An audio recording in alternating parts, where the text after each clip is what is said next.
Hindi totoo yung kung oras mo na. Hindi totoo yun. Alam mo kung bakit? Basahin natin ang Ecclesiastes Kapitulo 7, versikulo 17. Huwag kang magpakasamang lubha, ni magpakamangmang man. Bakit ka mamamatay bago dumating ang iyong kapanahunan? O, ba't ka mamamatay bago dumating ang kapanahunan mo? Hindi pa oras mamamatay ka na pag nagpakasama kang lubha. Subukan mong uminom ng drug at suminghot ka ng nakalalasong usok. Magsyabu ka ng magsyabu.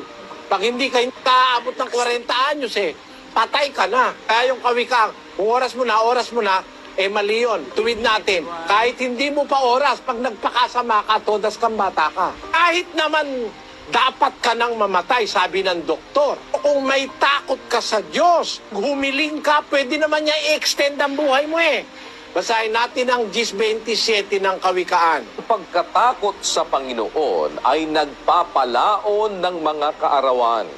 Ngunit ang mga taon ng masama ay mangangaunti. Ang pagkatakot sa Diyos, nagpapalaon ng kaarawan. Kung yung paliniwala na iba, oras mo na.